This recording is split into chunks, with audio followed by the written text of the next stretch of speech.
నమస్కారం. బాగున్నారా? జై తెలంగాణ. అన్ని పిడికిలు లేవాల. జై తెలంగాణ, జై తెలంగాణ. గౌరవనీయులు పెద్దలు, ఈరోజు ఎల్బీ నగర్ నియోజకవర్గంలో ఈ కార్యక్రమాన్ని బూత్ లెవెల్ కార్యకర్తల శిక్షణ కార్యక్రమాన్ని అద్భుతంగా నిర్వహిస్తున్న మాన్యులు పెద్దలు, నియోజకవర్గ శాసనసభ్యులు, మీ అందరి అభిమాన నాయకులు శ్రీ దేవిరెడ్డి సుధీర్ రెడ్డి గారికి, గౌరవనీయులు పెద్దలు మాజీ ఉప ముఖ్యమంత్రి గౌరవనీయులు శ్రీ మొహమ్మద్ మహమూద్ అలీ గారికి, గౌరవ మాజీ మంత్రివర్యులు పెద్దలు మహేశ్వరం శాసనసభ్యులు శ్రీమతి సబితా ఇంద్రారెడ్డి గారికి, గౌరవనీయులైన మాజీ మంత్రివర్యులు పెద్దలు ఇప్పటిదాకా స్ఫూర్తిదాయకంగా ప్రసంగించిన తలసాని శ్రీనివాస్ యాదవ్ గారు, గౌరవ శాసన మండలి సభ్యులు పెద్దలు కవి గాయకులు దేశపతి శ్రీనివాస్ గారు, గౌరవ శాసన మండలి సభ్యులు ప్రొఫెసర్ దాసోజు శ్రవణ్ గారు, గౌరవనీయులైన పెద్దలు ఉప్పల్ శాసనసభ్యులు అన్న శ్రీ బండారి లక్ష్మారెడ్డి గారు, గౌరవ మాజీ ఉప ముఖ్యమంత్రి మాన్యులు శ్రీ తాటికొండ రాజయ్య గారు, గౌరవనీయులైన ఫుడ్ కమిషన్ చైర్మన్ శ్రీ గోలి శ్రీనివాస్ రెడ్డి గారు, అట్లాగే వేదికపై ఆసీనులైన సోదరులు తలసాని సాయి కిరణ్ యాదవ్ గారు, ఇంకా మిత్రులు ఎవరెవరి పేర్లైతే నేను చెప్పలేదో వారందరికీ, ముఖ్యంగా మా గజ్జల నాగేష్ గారు, మా రాగిడి లక్ష్మారెడ్డి గారికి, అట్లాగే వేదికపై ఆసీనులైన 11 డివిజన్ పార్టీ అధ్యక్షులకి, అట్లాగే మాజీ కార్పొరేటర్లందరికీ పేరు పేరున, ఇటువైపున కూర్చున్న మాజీ కార్పొరేటర్లకి, డివిజన్ అనుబంధ సంఘాల అధ్యక్షులు, అట్లాగే 578 బూత్ల నుండి విచ్చేసిన బూత్ లెవెల్ ఏజెంట్స్ అందరికీ నా హృదయపూర్వకమైన నమస్కారం. మీ అందరికీ హృదయపూర్వకంగా ఈ కార్యక్రమానికి స్వాగతం. ఇవాళ ఎల్బీ నగర్ నియోజకవర్గానికి వస్తూ ఉంటే నాకు నిజంగానే ఏదో ఒక బ్రహ్మాండమైన 1,00,00,000 మందితో బహిరంగ సభ పెడితే ఎట్లాంటి వాతావరణం నిర్మాణం జరుగుతుందో ఆ స్థాయిలో ఎక్కడికక్కడ నియోజకవర్గాన్ని గులాబీమయం చేసి బ్రహ్మాండమైన ఈ కార్యక్రమానికి బ్రహ్మాండమైన ప్రచారం కల్పించిన మా కార్యకర్తలు, సోదరులు, సోదరీమణులందరికీ మరొకసారి నా అభినందనలు. అసలు సరిగ్గా ఇదే రోజు, ఈ రోజుకు ఒక ప్రాముఖ్యత ఉన్నది. సుధీర్ రెడ్డి గారు మే 17, 2026 రోజు ఈ కార్యక్రమాన్ని నిర్వహించడానికి ఒక ప్రత్యేకత ఉంది. సరిగ్గా ఇదే రోజు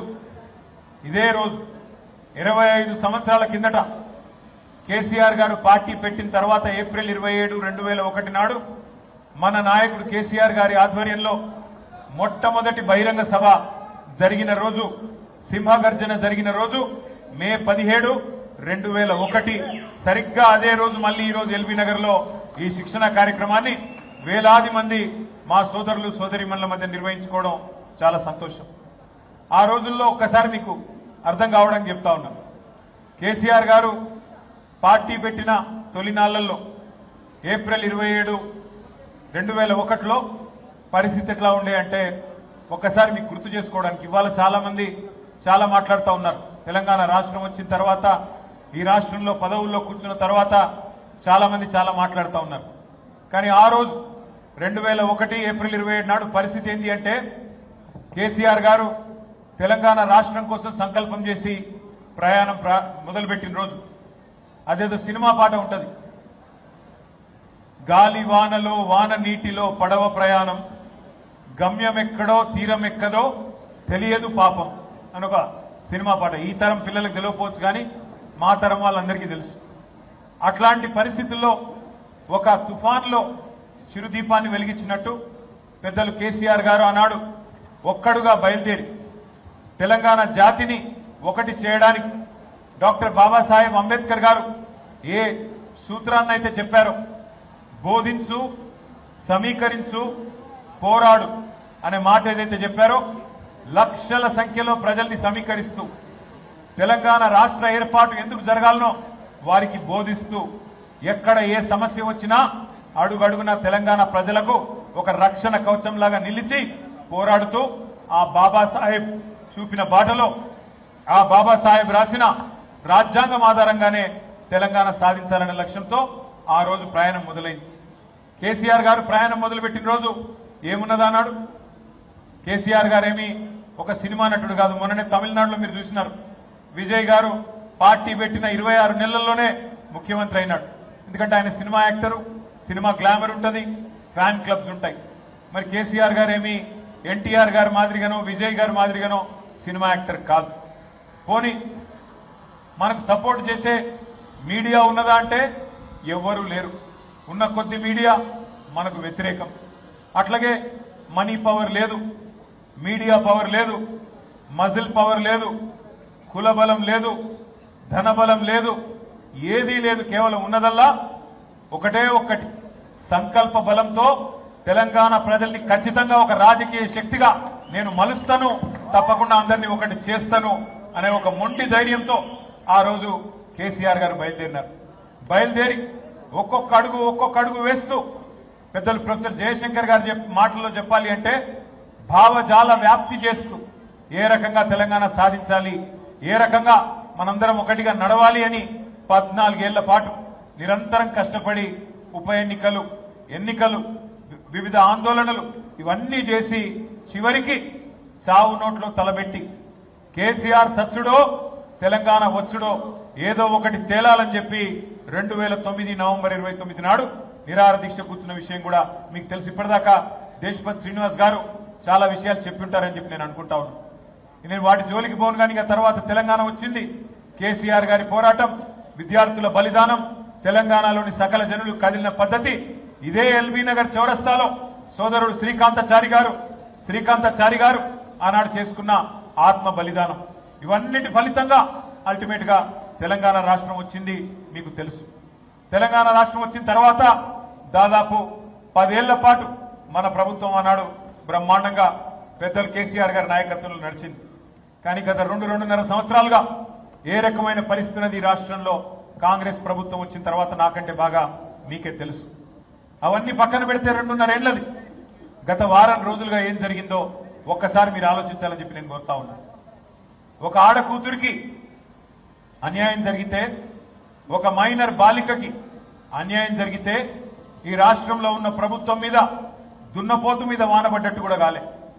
ఒక మైనర్ అమ్మాయికి అన్యాయం జరిగితే ఎవరు ముందుకు రాలే. ఇటు కాంగ్రెస్ నోరు మూసుకున్నది, అటు చేసిన వాళ్ళు, తప్పు చేసిన వాళ్ళు బీజేపీ వాళ్ళు కాబట్టి వాళ్ళు కూడా నోరు మూసుకుని ఉన్నారు. కొట్లాడింది ఎవరు? నిలబడ్డది ఎవరు? అల్టిమేట్ గా తెలంగాణలో ఎవరికి ఏ సమస్య వచ్చినా మళ్ళీ నిలబడి కలబడేది ఎవరు? గట్టిగా చెప్పాలి, వినబడతలేదు. కేసీఆర్ గారి బృందమేనా? కేసీఆర్ దళమేనా?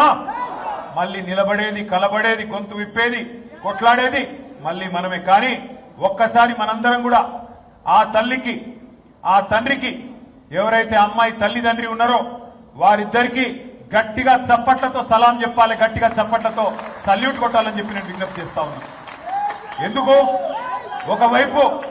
ఒకవైపు కేంద్ర హోంశాఖ మంత్రి, మరొక వైపు రాష్ట్ర ముఖ్యమంత్రి, ఇద్దరు పవర్ఫుల్ పోస్టుల్లో ఉన్న ఆ తల్లి, ఆ తండ్రి అదరలేదు, బెదరలేదు. ఇద్దరు కుమ్మక్కై, ముఖ్యమంత్రి, కేంద్ర మంత్రి ఇద్దరు కుమ్మక్కై ఆ అమ్మాయికి అన్యాయం చేయాలనుకున్నా ఆ తల్లి, తండ్రి వెనుకకు తగ్గలేదు. కామాంధుడి చేతిలో విలవిలలాడిన అమ్మాయికి న్యాయం చేయాలని చెప్పి ఆ తల్లి, తండ్రి చేసిన పోరాటం, దానికి అండగా మన బీఆర్ఎస్ పార్టీ మహిళల నాయకత్వం, మన బీఆర్ఎస్ పార్టీ మహిళా బృందానికి కూడా గట్టిగా చప్పట్లతో మీరు అభినందనలు చెప్పాలి.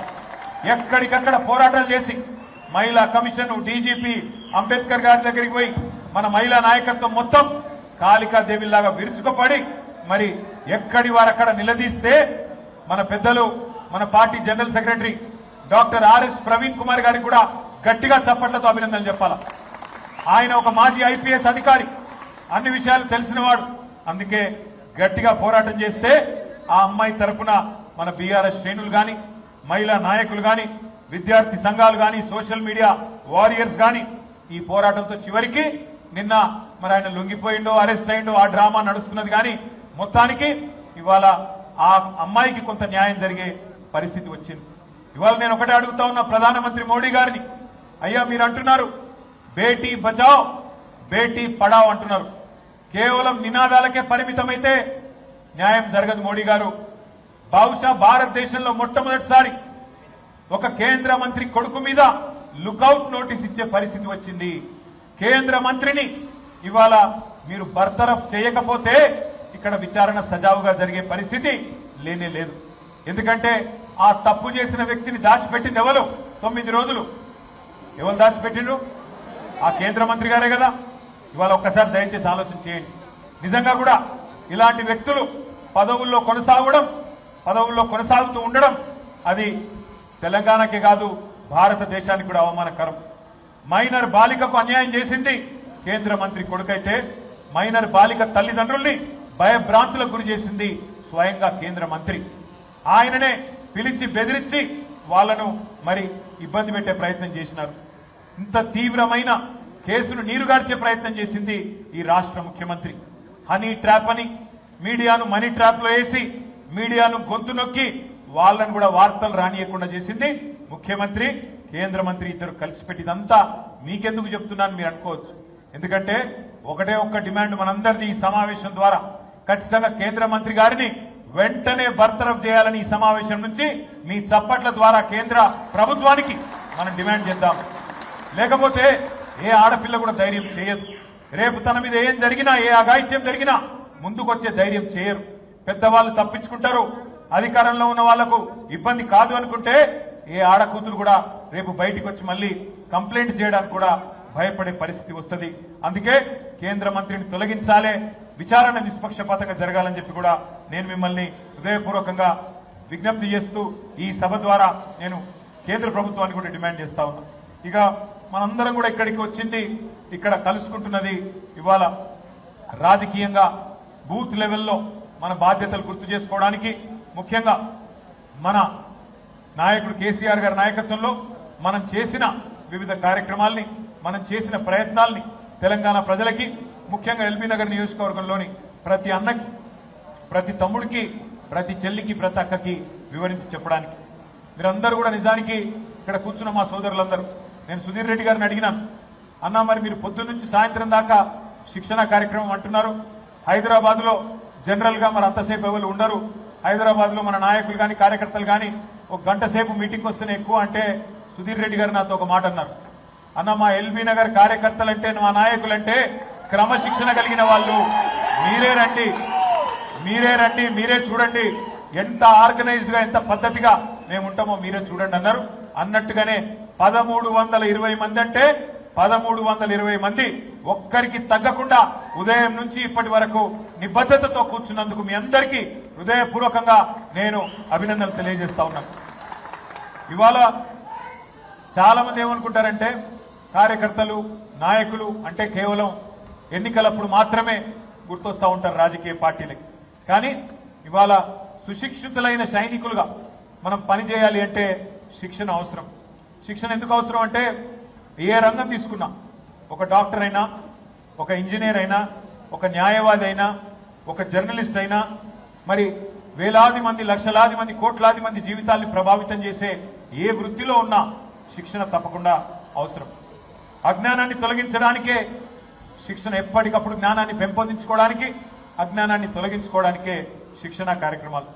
పార్టీ సిద్ధాంతం ఏంది, మనం అమలు చేసిన కార్యక్రమాలు ఏంది, ఏ రకంగా వాటిని ప్రజల్లోకి తీసుకొని పోవాలి, ఏ రకంగా కలిసికట్టుగా మనం నడవాలి, ఇవన్నిటినీ చేసుకోవడానికే శిక్షణ కార్యక్రమాలు.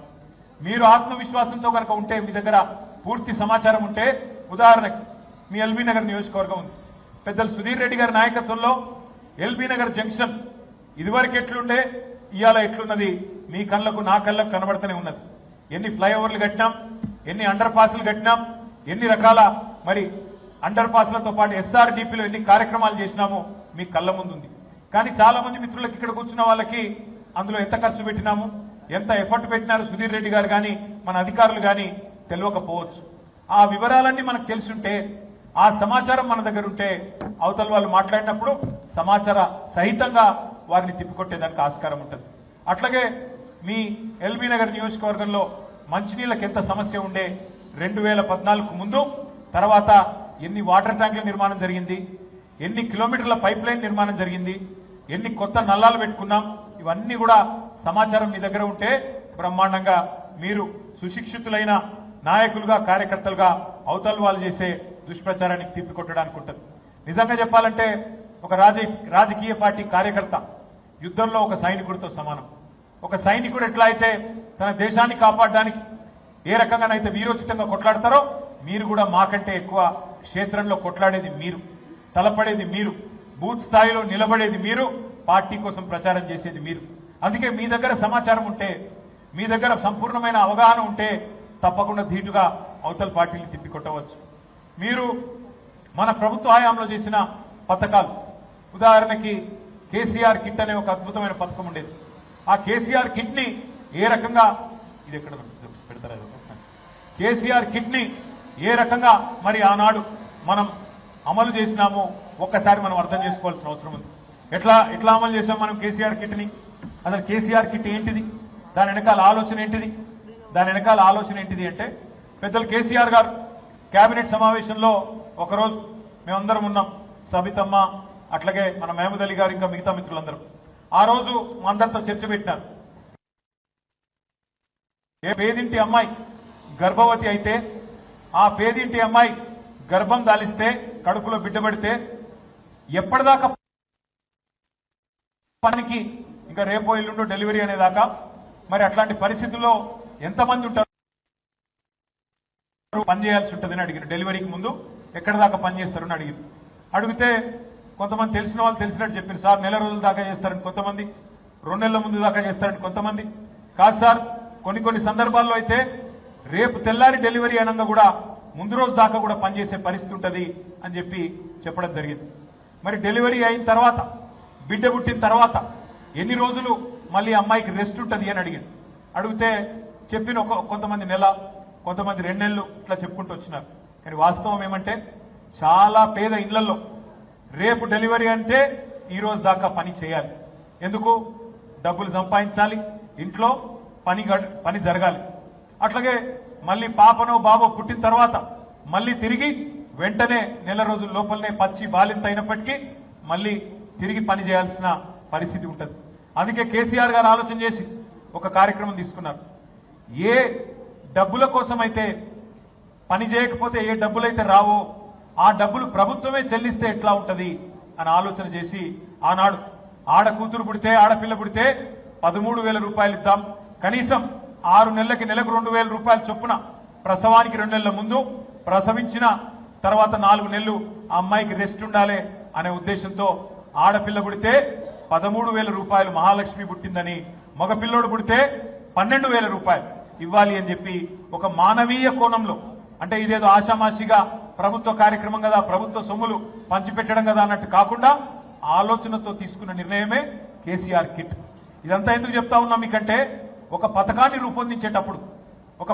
రూపొందించేటప్పుడు ఏ రకంగా కేసీఆర్ గారు ఆలోచిస్తుండే, ఏ రకంగా ఒక మానవీయమైన పద్ధతిలో మరి మన నాయకుడు ఆలోచిస్తుండే చెప్పడానికి మీకు చెప్తా ఉన్నాను. మరి ఈ రోజున నాయకుడు ఎట్లా ఆలోచిస్తున్నాడు? కేసీఆర్ గారేమో మానవీయ పద్ధతిలో అందరూ పేదవాళ్ళు బాగుండాలి, ఆడపిల్లలు బాగుండాలి, మా ఆడబిడ్డలు బాగుండాలని ఆలోచిస్తే, ఇవాళ ఉన్న ముఖ్యమంత్రి గారు వారి ఆలోచన పద్ధతి ఎట్లా ఉందో మీరు అర్థం చేసుకోండి. కేసీఆర్ గారి ప్రభుత్వంలో ఆ రోజుల్లో మనం మొత్తం హైదరాబాద్ పట్టణంలో కానీ రాష్ట్రంలో కానీ పేదవాళ్ళు ఎక్కడన్నా తెలిసి తెలవక ఎక్కడన్నా గవర్నమెంట్ జాగాలో ఇండ్లు కట్టుకుంటే, గుడిసెలేసుకుంటే, ఒకరికి కాదు, ఇద్దరికి కాదు, 2.5 లక్షల మందికి 58 జీవో కింద, 59 జీవో కింద పట్టాలిచ్చింది కేసీఆర్ గారి ప్రభుత్వం. 2.5 లక్షల మందికి జీవో 58, జీవో 59 కింద పట్టాలిచ్చింది కేసీఆర్ గారి ప్రభుత్వం. కానీ ఇవాళ ఉన్న ముఖ్యమంత్రి గారు ఏం చేస్తా ఉన్నారు? శనివారం ఆదివారం రాగానే ఏమొస్తున్నది? ఇంటికి బుల్డోజర్ వస్తుంది, హైడ్రా వస్తుంది.